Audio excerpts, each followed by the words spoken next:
नमस्कार दोस्तों, हमारे YouTube चैनल परमहंस अकेडमी में आप लोगों का स्वागत है। मैं आशा करता हूं कि आप लोग स्वस्थ और अच्छे होंगे। इतिहास की क्लास में आप लोग पढ़ रहे थे यूरोपियों का भारत में आगमन के तहत। सबसे पहले आप लोगों ने पढ़ा पुर्तगालियों का भारत में आगमन, उसके बाद आप लोगों ने पढ़ा डचों का भारत में आगमन, फिर अंग्रेजों का भारत में आगमन। तो उसी सीरीज में आज की क्लास में हम लोग पढ़ेंगे फ्रांसीसियों का भारत में आगमन। फ्रांस से ये लोग भारत में कैसे आए, कैसे अपनी सेना को यहाँ पे संगठित किया, यहाँ के क्षेत्रों पर अधिकार कैसे किया, तो उसी के बारे में आइए हम लोग इस क्लास में पढ़ते हैं। फ्रांसीसियों का भारत में आगमन, ये हमारा चैप्टर है advent of French in India. तो जैसा कि अन्य यूरोपीय लोग हमारे भारत में पहले से आ चुके थे, फ्रांसीसी लोग जो हैं कुछ देर बाद हमारे देश में आते हैं। क्योंकि ये लोग मेडागास्कर हुआ, उत्तरी अमेरिका हुआ, आदि क्षेत्रों में युद्ध करने में व्यस्त थे। वहाँ पर ये लोग अपना व्यापार कर रहे थे। लेकिन 17वीं शताब्दी का समय आता है और यहाँ पर फ्रांस में लुई 14वां का शासनकाल होता है। लुई 14वां, लुई 14 इसका नाम है। यह बहुत ही शक्तिशाली शासक था और इसका एक मंत्री था लुई 14 का, उसका नाम था कोलबर्ट। ये लुई 14 का मंत्री था एक, और इसी की वजह से इसी ने एक कंपनी की स्थापना पूरब में व्यापार करने के लिए किया था।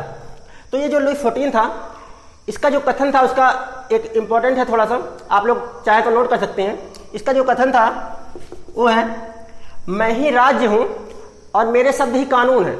ये बोलता था, इतना पावरफुल था ये कि जो मैं बोलूंगा वही मेरे शब्द ही कानून बन जाएंगे इसके शासनकाल में। क्या है आप लोग नोट कर सकते हैं, मैं ही राज्य हूं और मेरे शब्द ही कानून है। किसका कथन है ये? पेपर में आएगा किसका कथन है, मैं ही राज्य हूं मेरे शब्द ही कानून है। तो क्या बताएंगे आप लोग? लुई 14। तो इसका जो मंत्री है कोलबर्ट, इसने एक पूरब में व्यापार करने के लिए कंपनी की स्थापना किया, फ्रांसीसी ईस्ट इंडिया कंपनी। फ्रांसीसी ईस्ट इंडिया कंपनी की इसने स्थापना किया। उसको इंग्लिश में कहेंगे कंपनी डैश इंडियस ओरिएंटल्स, इस कंपनी का ये नाम था। इस कंपनी की स्थापना जो होती है वह होती है 1664 ईस्वी में। तो ये बात आप लोग याद रखेंगे कि इस कंपनी की स्थापना कब होती है? 1664 ईस्वी में। कौन स्थापना करता है? तो कोलबर्ट ने करता है इसकी स्थापना। इसके बाद यह जो कंपनी थी यह पूर्णतः राज्य अधीन कंपनी थी, पूर्णतः सरकारी कंपनी थी। कैसी कंपनी थी यह? पूर्णतः सरकारी कंपनी थी। इसके बाद एक होता है इसमें फ्रांसिस कैरान, ये नाम है।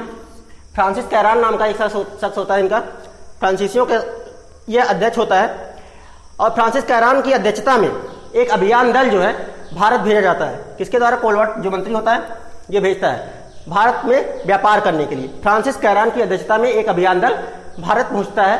कब पहुंचता है? सन 1667 ईस्वी में।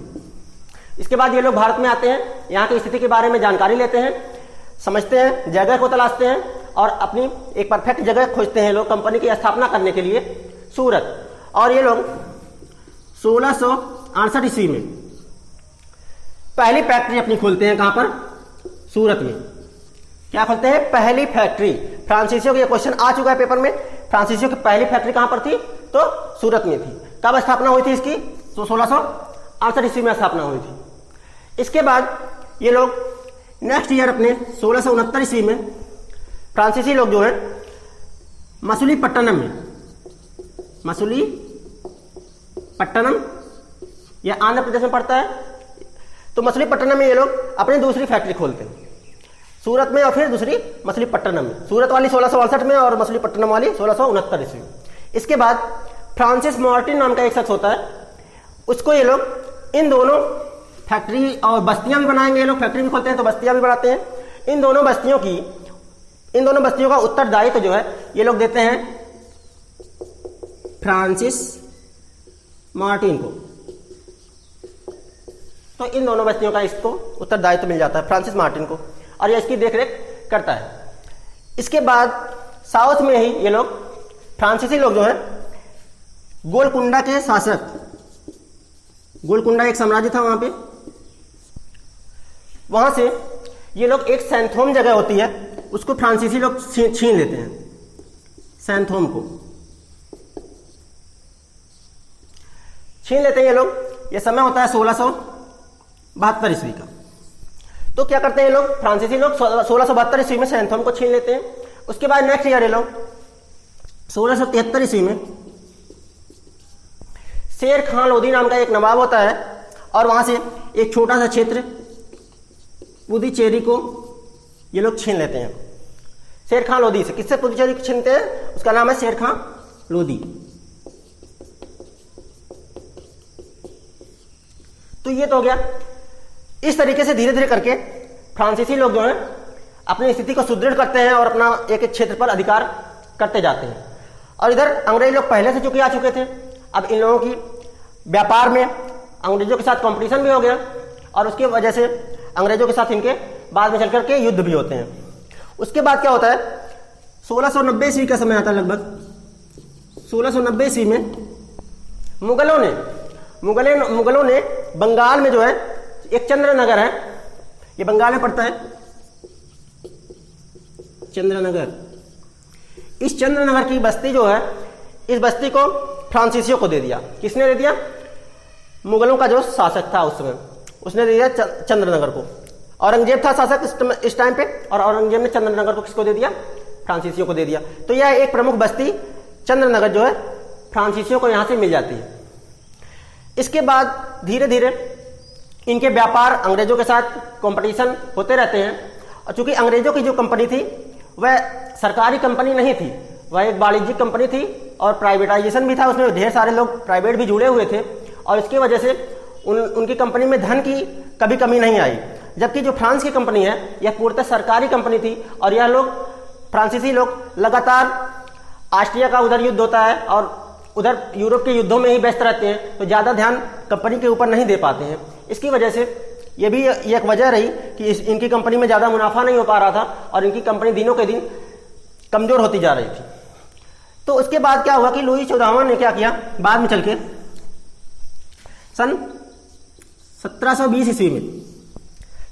ईस्वी में इस कंपनी का पुनर्निर्माण किया।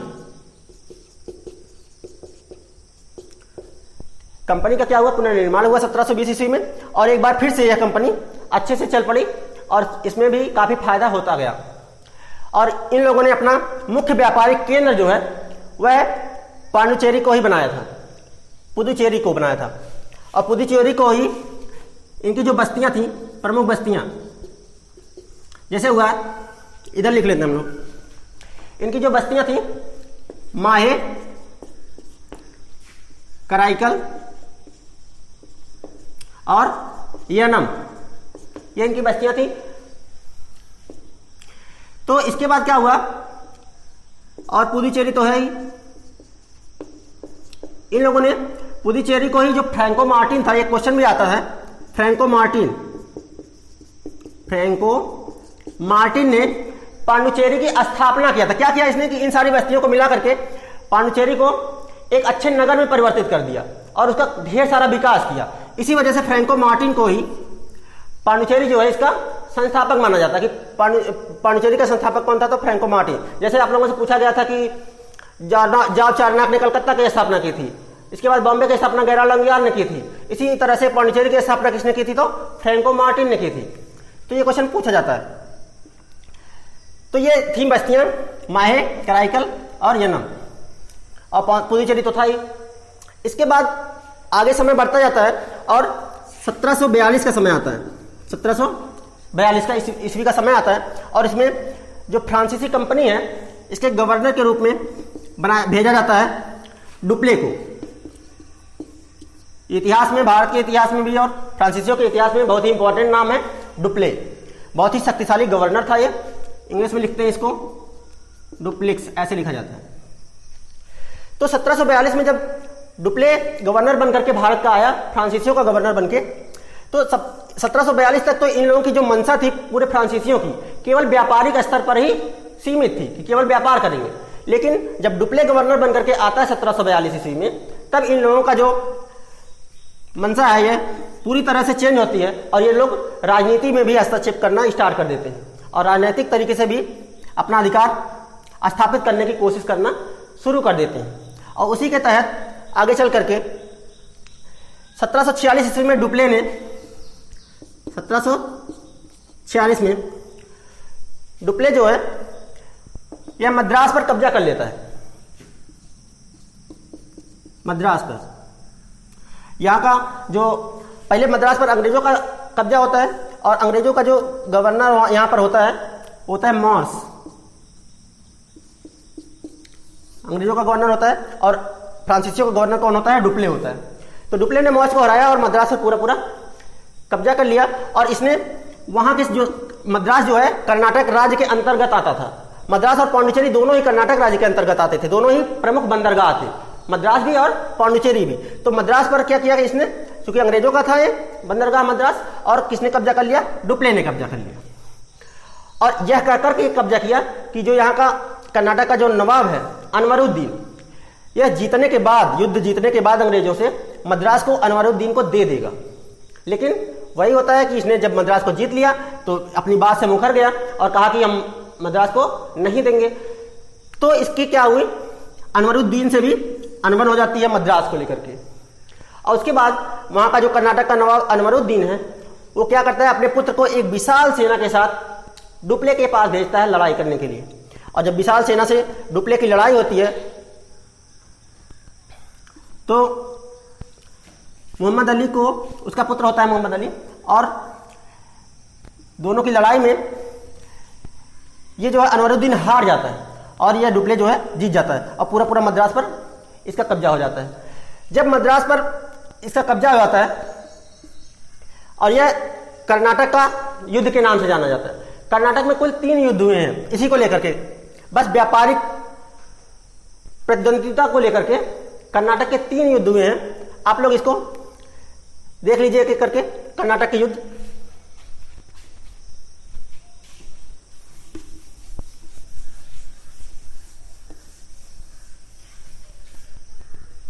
तो देखिए इसमें कर्नाटक का जो पहला युद्ध हुआ है,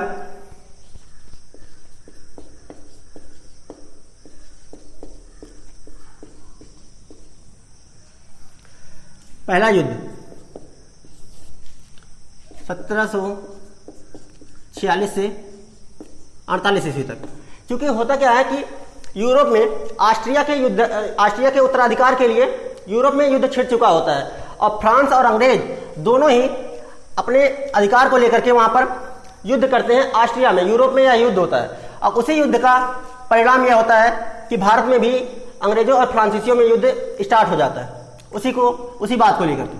और जब मद्रास, आप लोगों ने भी पढ़ा कि मद्रास पर 1746 ईस्वी में कब्जा हो जाता है, उसके बाद क्या होता है कि बाद में ऑस्ट्रिया का युद्ध भी वहां पर समाप्त हो जाता है 1748 ईस्वी में।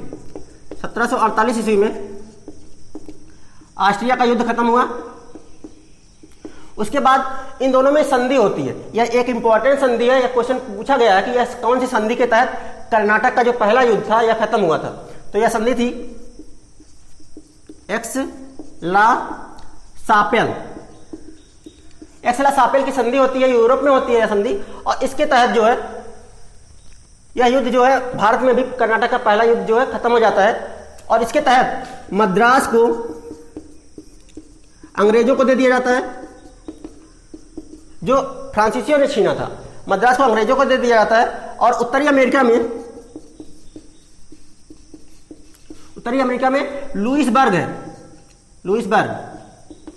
उसके तहत, इस संधि के तहत, एक्स-ला-सापेल संधि के तहत उत्तरी अमेरिका में लुइसबर्ग को फ्रांसीसियों को सौंप दिया जाता है।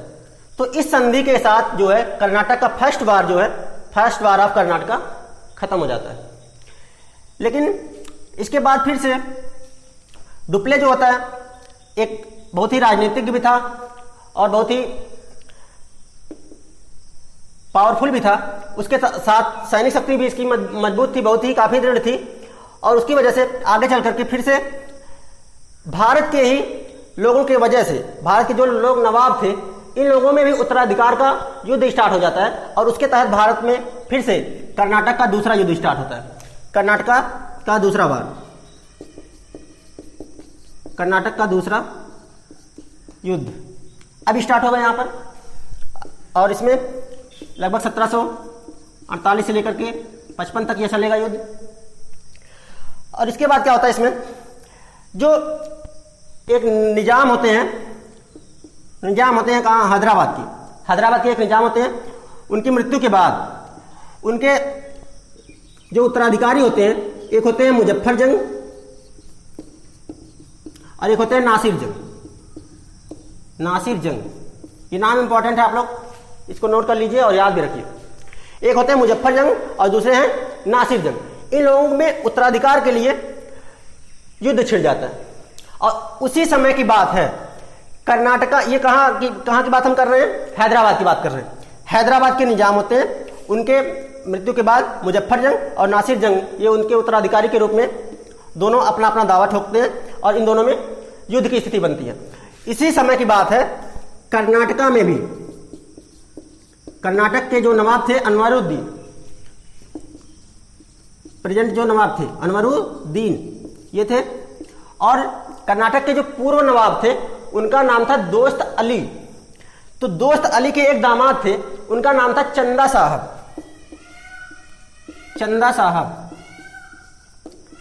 तो उत्तराधिकार को लेकर के अनवरुद्दीन नवाब थे, चंदा साहब जो पुराने नवाब थे उनके दामाद थे, और इन दोनों में जो है युद्ध की स्थिति बन जाती है। ये दोनों आपस में युद्ध करना स्टार्ट करते हैं। तो होता क्या है कि पहला जो कर्नाटक का युद्ध हुआ था, इससे यहाँ के राजाओं की पोल खुल गई थी। पहली बात तो पूरी तरह से कि इनके अंदर उतनी शक्ति नहीं है, हम लोग अपने साम्राज्य का विस्तार अच्छे से कर सकते हैं। इस बात को फ्रांसीसी भी समझ चुके थे और अंग्रेज भी समझ चुके थे। तो जब इस बात को समझ चुके थे ये लोग, तो अपने साम्राज्यवादी नीति के तहत ये लोग क्या करते हैं, षड्यंत्र रचना स्टार्ट करते हैं। तो उसके तहत इन अपने व्यापारिक प्रतिद्वंदिता के चलते ही इन लोगों ने कर्नाटक का दूसरा वार स्टार्ट करवाया। किसके द्वारा, तो इसमें दो गुटों में आपस में अलग हो जाएंगे। एक गुट के साथ फ्रांसीसी हो जाते हैं और एक गुट के साथ अंग्रेज हो जाते हैं। तो यहाँ पे आइए हम लोग देखते हैं, जो यहाँ पे नासिर जंग लिखा हुआ है, नासिर जंग कहाँ के, हैदराबाद के लिए जो लड़ाई होती है, हैदराबाद के निजाम जो होते हैं उनके उत्तराधिकारी होते हैं नासिर जंग।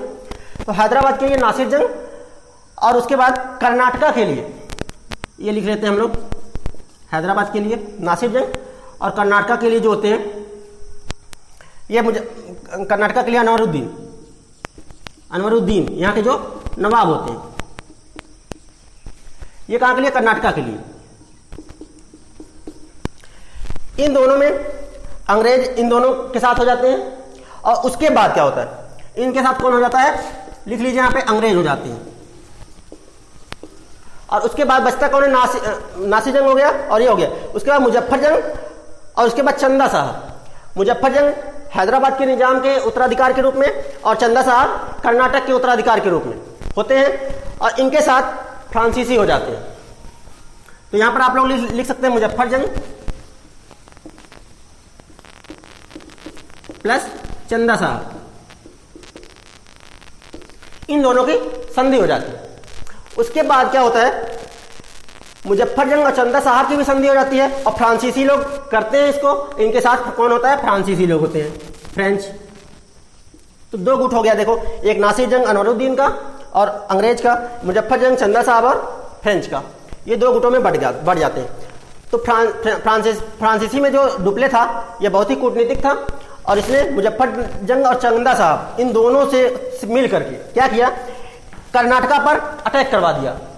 और कर्नाटका के नवाब थे अनवरुद्दीन। उस समय पे अनवरुद्दीन इस युद्ध में क्या होता है कि मारे जाते हैं, अनवरुद्दीन की मृत्यु हो जाती है।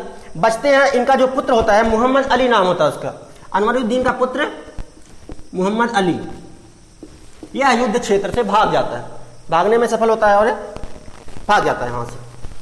तो पहले यहां पे अधिकार किया इन लोगों ने, उसके बाद षड्यंत्र रच करके दोबारा से इन लोगों ने, फ्रांसीसियों ने क्या किए कि नासिर जंग जो है, नासिर जंग अंग्रेजों ने नासिर जंग को फिर से प्रेरित किया कर्नाटका पर अधिकार करने के लिए। लेकिन क्या होता है लास्ट में कि ये जो फ्रांसीसी हैं, फ्रांसीसी में क्या डुप्ले जो है, डुप्ले ने नासिर जंग के जो सैन्य अधिकारी हैं, नासिर जंग के सैन्य अधिकारियों को अपनी तरफ कर लिया, प्रलोभन देकर के अपनी तरफ कर लिया नासिर जंग के सैन्य अधिकारियों को। और उसके बाद क्या होता है कि नासिर जंग की उसके जो सैन्य अधिकारी होते हैं वे ही इसकी हत्या कर देते हैं। किसकी? नासिर जंग की। जब उसके सैन्य अधिकारी इसकी हत्या कर देते हैं, अब क्या होगा? मुजफ्फर जंग हैदराबाद का क्या बनेगा? नवाब बनेगा। क्योंकि नासिर जंग यहाँ कर्नाटका का नवाब तो चंदा साहब बन ही चुका था, अनवरुद्दीन मारे जाते हैं, मोहम्मद अली भाग जाता है, तो कर्नाटका का नवाब बन जाता है चंदा साहब पहले से। फ्रांसीसियों की इसका मतलब जीत हुआ, जिसके तरफ फ्रांसीसी थे उसको नवाब बना दिया इन लोगों ने, और उसी के तहत मुजफ्फर जंग भी नवाब बनने के लिए हो जाता है, जबकि इनकी मृत्यु हो जाती है नासिर जंग की। तो अब क्या हुआ? फ्रांसीसी लोग दोनों तरफ जिसके साथ थे उसको वही जीत गया। यहाँ पर फ्रांसीसियों की बहुत तारीफ भी यहाँ पर होती है। लेकिन होता क्या है कि मुजफ्फर जंग जैसे ही नवाब बनने वाला होता है इसकी हत्या कर दी जाती है। मुजफ्फर जंग नवाब नहीं बन पाता है। और नासिर जंग जो है, इसका जो भाई है, यह आता है फ्रांसीसियों के सामने और कहता, बहुत सारा इनको भी प्रलोभन देता है कि उससे जितना मुजफ्फर जंग के लोग करेंगे उससे ज्यादा हम करेंगे। और फ्रांसीसियों ने ही नासिर जंग के भाई सलावत जंग को, इसका नाम है नासिर जंग के भाई का नाम सलावत जंग, इसको राजा बना दिया, वहां का नवाब बना दिया। कहां का? हैदराबाद का। अब क्या हुआ? सलावत जंग वहां का नवाब बन जाता है। यहां के नवाब तो चंदा साहब होते ही हैं। इसके बाद अब क्या होगा? फ्रांसीसियों की पूरी जीत हो गई, हर तरफ से फ्रांसीसी हो जाते हैं। अब अंग्रेज बेचारे हार जाते हैं यहाँ पे। उसके बाद क्या होता है कि आता है रॉबर्ट क्लाइव, यहाँ का बहुत ही अच्छी पोस्ट पे गवर्नर जनरल बनकर के यहाँ पे भारत का अंग्रेजों की तरफ से। रॉबर्ट क्लाइव बहुत ही इंपॉर्टेंट नाम है उसका। आइए हम लोग देखते हैं।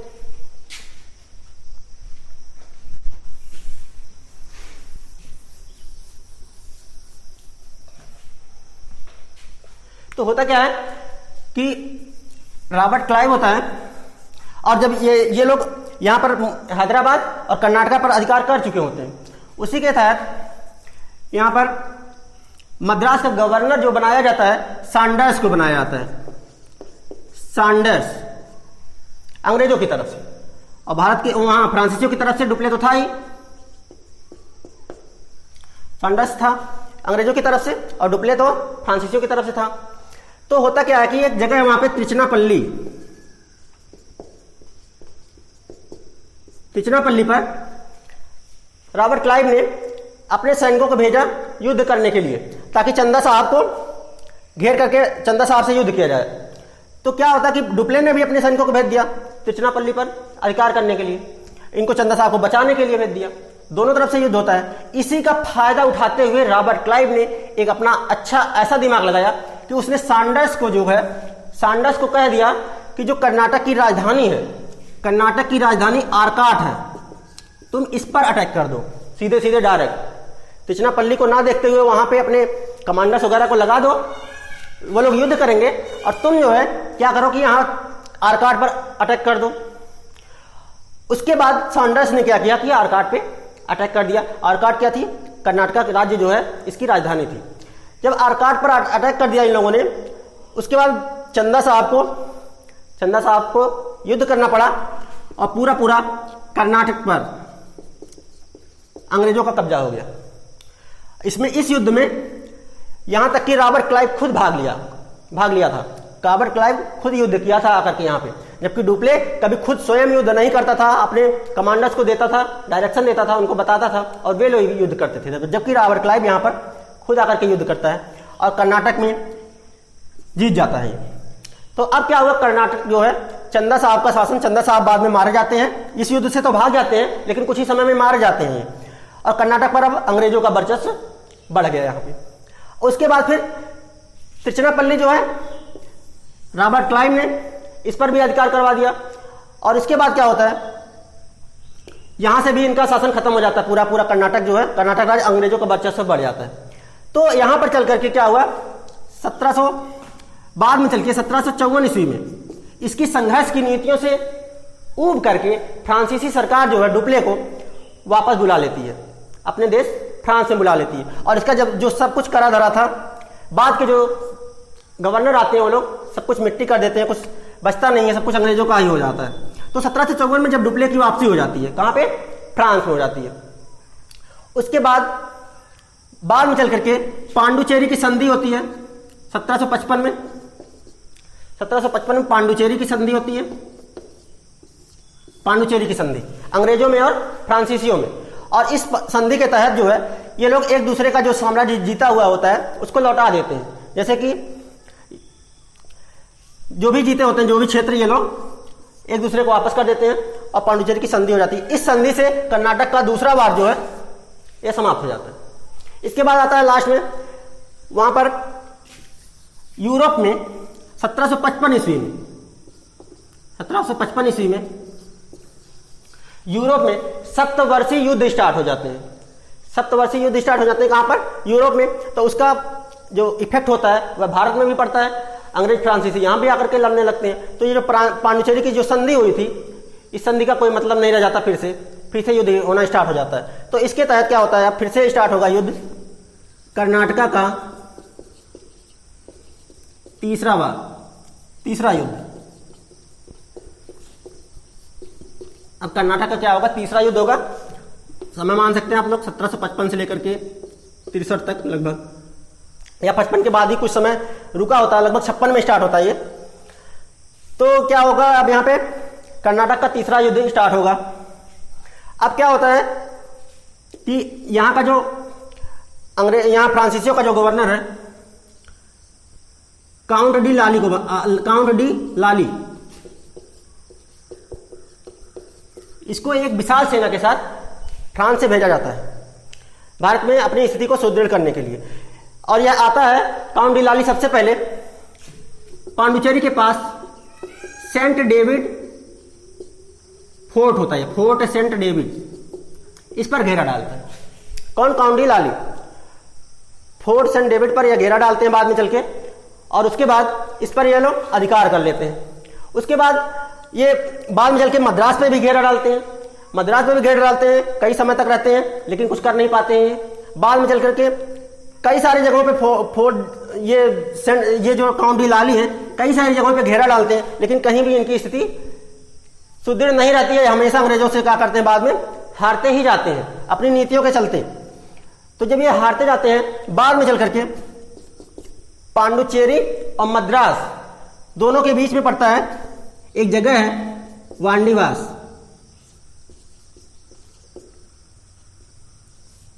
ऐसे आप लोग लिख सकते हैं वांडीवास। यह एक पांडुचेरी और मद्रास के बीच में पड़ता है। यहां पर 1760 ईस्वी में 1760 ईस्वी में अंग्रेजों का और फ्रांसीसियों का एक भीषण युद्ध होता है। और इस युद्ध में जो है फ्रांसीसी बहुत ही बुरी तरह से हारते हैं, और उसके बाद फ्रांसीसियों की शक्ति में एकदम बहुत ही कमी आ जाती है और अंग्रेजों की शक्ति में काफी इजाफा हो जाता है। इस युद्ध ने, वांडीवास के युद्ध ने ही पूरा निर्णायक युद्ध किया फ्रांसीसियों की शक्ति को पूरी तरह से नष्ट करने में। और उसके बाद क्या होता है, 1763 ईस्वी में 1763 ईस्वी में पेरिस की संधि होती है। कौन सी संधि याद रखेंगे आप लोग? पेरिस की संधि।